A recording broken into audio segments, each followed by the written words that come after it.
శ్రీమాత్రే నమః. మిత్రులందరికీ శుభోదయం. ఈరోజు శ్రీ విశ్వావసునామ సంవత్సర చైత్ర శుద్ధ తదియ మంగళవారం.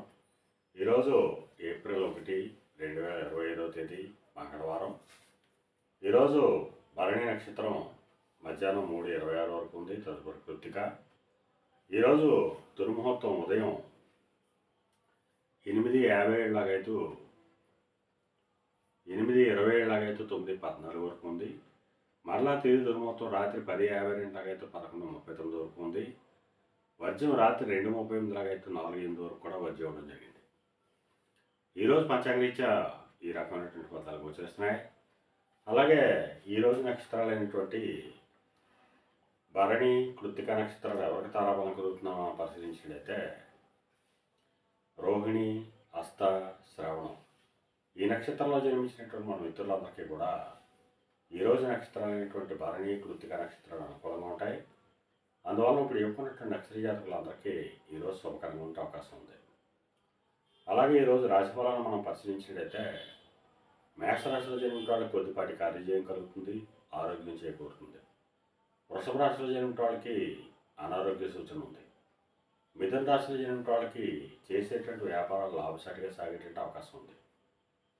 కర్కాటక రాశిలో జన్మించిన వాళ్ళకి ఉద్యోగ అవకాశాలు పెరిగేటువంటి అవకాశం ఉంది.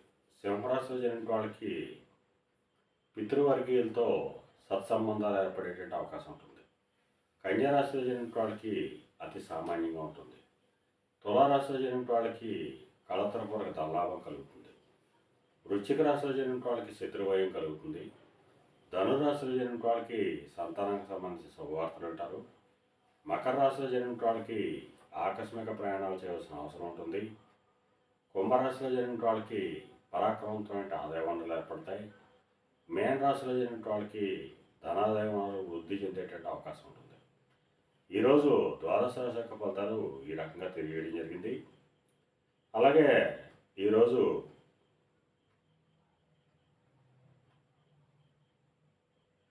ఎలక్ట్రికల్ రంగంలో ఉన్న వాళ్ళకి కానీ, ఎలక్ట్రికల్ వస్తువులు ప్రయోగాలు చేసిన వాళ్ళకి కానీ,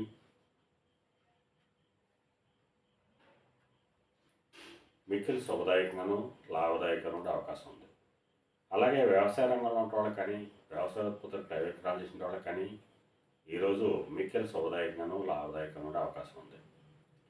అలాగే ఈరోజు రాజకీయ రంగంలో ఉన్న వాళ్ళకి కానీ, సమాజంలో ఉన్నత వర్గాల్లో ఉన్న వాళ్ళకి కానీ, ఉన్నత కుటుంబాల్లో ఉన్న వాళ్ళకి కానీ ఈరోజు మిక్కిలి శుభదాయకంగాను లాభదాయకంగా ఉండే అవకాశం ఉంది. ఈరోజు పంచాంగరీత్యా ఈ రకమైనటువంటి ఫలితాలు గోచరిస్తున్నాయి. అలాగే ఈరోజు మంగళవారం. అందువలన ఆ సుబ్రహ్మణ్యేశ్వర స్వామిని, షణ్ముఖుని, స్కందుని తేనెతో కానీ చిరుకరసంతో కానీ అభిషేకించినట్టయితే సర్వశుభాలు కలుగుతాయని చెప్పి శాస్త్రీత్యా తెలియజేయడం జరుగుతుంది. అలాగే మళ్ళా రేపు శుభోదయ కార్యక్రమంలో మరిన్ని విషయాలు తెలుసుకుందాం. అంతవరకు మన మిత్రులందరికీ మరొకసారి శుభోదయం. ఇట్లో మీ పెద్దబాబు సిద్ధాంతి గొల్లల మామిడి.